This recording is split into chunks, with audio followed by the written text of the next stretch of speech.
بسم اللہ الرحمن الرحیم اللہم صلی علی سیدنا و مولانا محمد النبی الامی وعلی آلہ وصحبہ وبارک وسلم۔ 18 ذی الحجہ کو حضرت عثمان غنی رضی اللہ تعالی عنہ کی شہادت کا دن ہے، اور ہر مسلمان کو حضور اکرم صلی اللہ علیہ وسلم کی سیرت کے بعد خلفۂ راشدین کی سیرت، آپ کے کارنامے اور آپ کی تاریخ جاننی چاہیے، کیونکہ ذی الحجہ کا مہینہ ہے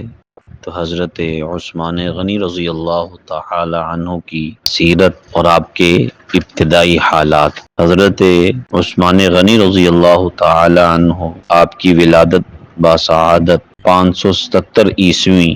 مکہ مکرمہ میں ہوئی، اور آپ ہجرت نبوی سے 47 سال قبل پیدا ہوئے۔ آپ کا نام خلیفہ ثالث عثمان رضی اللہ تعالی عنہ اور آپ کے والد کا نام عفان ہے، اور آپ کی کنیت ابو عبداللہ اور ابو عمر ہے۔ آپ کے القاب میں ذو النورین، کیونکہ حضور اکرم صلی اللہ علیہ وسلم کی یکے بعد دیگرے 2 بیٹیاں حضرت عثمان غنی رضی اللہ تعالی عنہ کے نکاح میں آئی، اس وجہ سے آپ کا نام ذو النورین ہے، اور آپ کا ایک لقب غنی بھی ہے کہ آپ ہمیشہ دین اسلام پر خرچ کرتے رہے، اس وجہ سے آپ کا یہ لقب ہے۔ اگر خاندانی پس منظر دیکھا جائے، خاندان دیکھا جائے،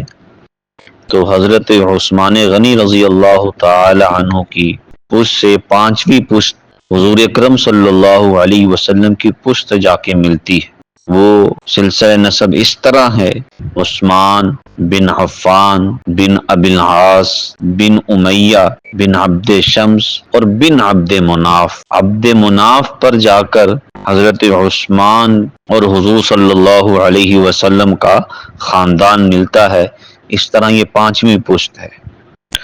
اور اگر والدہ کی طرف سے دیکھا جائے، آپ کی والدہ کا نام عروہ بنت قریظ بن ربیعہ بن حبیب بن عبد شمس اور بن عبد مناف ہے۔ اور حضرت عثمان غنی رضی اللہ تعالی عنہ کی جو نانی محترمہ ہیں ام حکیم، وہ حضرت عبد المطلب کی صاحبزادی، جو کہ حضور اکرم صلی اللہ علیہ وسلم کے دادا ہیں، اور حضور صلی اللہ علیہ وسلم کے والد محترم کی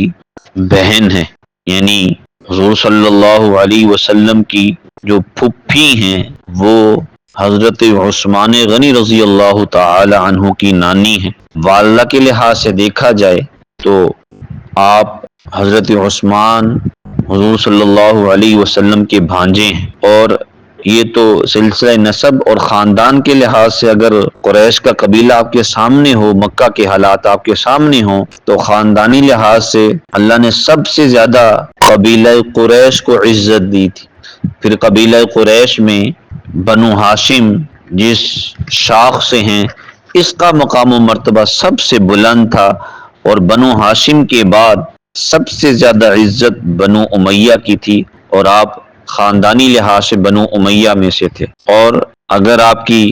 ابتدائی تربیت دیکھی جائے اور آپ میں ہنر دیکھا جائے، کمالات دیکھے جائیں، تو آپ ان خوش نصیب صحابہ میں سے ہیں جن کو لکھنا پڑھنا آتا تھا اور تجارت کیا کرتے تھے۔ اور قبول اسلام کے متعلق آتا ہے کہ آپ اپنی عمر کے 34ویں سال میں تھے، اس وقت حضرت ابوبکر صدیق رضی اللہ تعالی عنہ کی دعوت پر ایمان لائے۔ یہ اصحابہ میں واقعہ بیان کیا گیا ہے کہ جب ابوبکر صدیق رضی اللہ تعالی عنہ نے حضرت عثمان کو دعوت دی، تو عثمان غنی رضی اللہ تعالی عنہ جب مطمئن ہوئے، دلی طور پر تیار ہوئے، تو راستے میں حضور اکرم صلی اللہ علیہ وسلم ملے۔ آپ نے جب عثمان بن عفان کو دیکھ کر یہ فرمایا، عثمان تم جنت قبول کر، میں تیری اور تمام انسانیت کی ہدایت کے لیے بھیجا گیا ہوں۔